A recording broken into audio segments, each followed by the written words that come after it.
masakit ang maipagpalit ka ng mahal mo para sa iba. Pero kung tatanungin ka kung ano ang mas matatanggap mo, ang ipagpalit ka niya sa kapwa mo babae o lalaki or sa opposite sex? Sabi ni Mars Elona Piquero, wala naman sa gender yun. Sa part pa lang na pinagpalit ka, masakit talaga. Sabi naman ni Pars Dennis Chua, hindi pa ikaw, mas matatanggap ko kung opposite sex ko. Kasi kung same sex ko, masakit yun. Meron siya na wala ako. Okay. Ito naman, kung sa inyo ba mangyayari ito, ano bang mas matatanggap nyo, why or why not? Sa akin dapat itanong ito. Talagang ako? Are you sure, Camille Prats? Bakit? Topic lang naman to, kuya. Huwag mo masyadong, may naaalala ka ba? Parang gusto ko na naman mag-start talk. Ayan sila din yun. Joke. Oo nga, actually.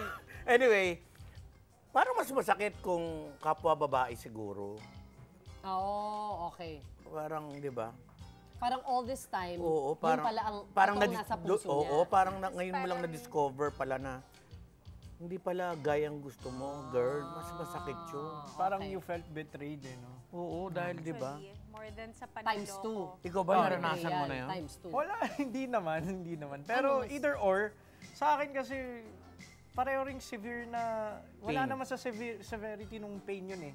As long as pinagpalit ka, Yun na yun. yun na yun, masakit yun. Parang better, parang mas maganda kung sinabi na lang agad sa'yo na, for example, yun nga, na same sex. Oo. Sabihin mo na agad sana na Hindi hindi... kasi alam mo, naisip ko, Kasi- that's why they keep that, di ba? Kasi hindi rin sila sure. Alam nila, mas mahirapan sila sa society, for Or instance. parang nakasanayan kasi at kinamulatan ng lahat na ang babae para sa lalaki, ang lalaki para sa babae. Pero hindi pa sila sigurado na mas bet ko pala yung... Oo. In fact, I have a friend, nangyari sa kanya is ginawa siyang eksperimento. Pinag-eksperimentuhan siya kung yung Feeling. partner niya gustong malaman kung bading ba siya or... So Guy. nagsabi Guy. yung partner na parang confused ako. Sinabi niya doon sa girlfriend No, niya? hindi niya sinabi. Ginamit niya yung girl para malaman kung saan Kung ba ano siya. ba talaga yung nafe-feel. Oo, Ano kung ending? Ending, ano Guy siya, din ang gay gusto siya. niya. Gay siya. Hindi, tsaka dati, kadalasan, di ba, yung mga guys ang parang mas nagkakamali. Kumbaga, yung guys yung nagluluko. Okay, Mas yes. marami. Ngayon, parang parehas na Patas eh. na lang, no? Parehas na lang. Oo, Kawawa pumapantay. nga tayo. Mas kaya kawawa guys, tayo. Alam mo kawawa talaga tayo. ngayon. Kaya ngayon, mga panahon na dapat tayong mga lalaki, no? Yes. Dapat nag-iingat talaga tayo. Oo. Tsaka napansin ko, ang mga babae, kunyari may boyfriend sila na lalaki, nahiwalay. Usually, yung iba napupunta sa ayaw nang pumasok sa relationship na lalaki ulit. Totoo Sa, Trauma? Ano? sa lesbian ba? na siya, o sa lesbian na pupunta. Parang minsan. man-hater na sila. Nagiging man-hater na. Parang dalang-dala na. Tapos Correct. they find happiness with parang someone with the partner of the same Same sex. sex. Oo, ganun nangyayari. Oh, ikaw, Mars. Ako? Hirap, no? Ako siguro, syempre unang-una, Mars, kung ipagpalit man ako sa same sex niya, yung betrayal, more than anything. Kasi parang you've never been actually probably true to yourself from the beginning. Or nung umpisa pa lang pala talaga. Or ang hirap din eh, kasi pwede namang mahal lang talaga kita. Mahal naman niya ako. It's just that it was not enough. Or parang may mas may Correct. hinahanap pa siya. Pero dahil ako yung nandun sa losing end, syempre ako yung iniwan. Lagi namang mas masakit pag ikaw yung iniwan Oo eh. naman. Kasi yung nang iwan, Siya napag-isipan, naka-move on na nga hindi, siya. napag-isipan niya na yun bago siya Napag-decide nag-decide. na pinaghandaan na yung moment na Na yun, yun. na bago ka, Correct. na pipiliin na siya eh. Oo. Ikaw wala kang preparasyon. Tama. 'Di ba? So parang feeling ko, mas masakit yung iwan ako ng same sex niya. Can we stop Yes. na? Ayaw mo na. O luto na lang ulit. Luto na Luto lang na lang ulit. May recipe ka pa bang iba? Oh my.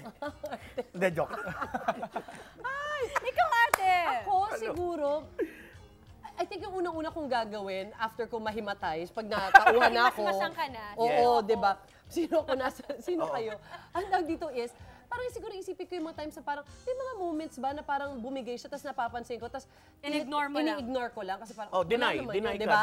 Deny. So parang bakit naman kung pagdududuan yung boyfriend ko or yung asawa ko na bading pala sila. Tapos siguro, ika-count ko yung in the past na parang, may mga times na lumalabas na yung totoo niyang saloobin, pero for one reason or another, pinili niya na magkaroon ng asawa o girlfriend na Yes. katulad ko, for many reasons na I'm so curious to know why. Ganun din eh. Hindi ka pa ba sure nung time na yon? Kaya mo, ineksperimentohan mo rin lang Yes. ba? Kung Dami makita mo, explanation. Kumbaga, Madami. nag-try ka lang, tinry mo. Sobra, Oo. sobra. Napilitan ka lang ba? Yes, Kasi ito yes. yung gusto ng Parents mo, oo or... nga. Ang dami. Pero ang akin rin kasi dyan is hindi rin natin kasi alam yung pinagdadaanan ng partner natin kasi nandun sila sa confusion stage. Exactly that. It's actually exactly even that. harder for them. Oh, yep. Pero pinakamaganda niya, dapat talaga, pag may minamahal ka na, doon ka na. Eh, paano nga kung confused? Katulad ni Caitlyn Jenner, medyo delayed bago Oh niya my tanggap. God! Grabe, Super ilang taon na siya. delayed. Hindi, he 60? was an Olympic athlete, Correct. machong-macho. Ang gaganda ng mga naging jowa, pati nung naging asawa. Ang laki na ng mga anak bago Saka yung sinabi. palit niya, extreme. Oo, all out. Pero All out. especially he was born from a generation na hindi pa tanggap yung gano'n. Hindi. nga eh. So hindi niya ilalabas talaga. Ngayon nga maswerte na yung mga tao ngayon kasi mas Yes. embracing na tayo. Hindi, tsaka, di ba, kahit sila Anderson Cooper, on Oo. air nilang inaamin. Yes. Di ba? And Hindi nothing katulad noon. changes, Yes. Swerte sila sa time na to. Yes. Mas accepted na siya. Oo, definitely.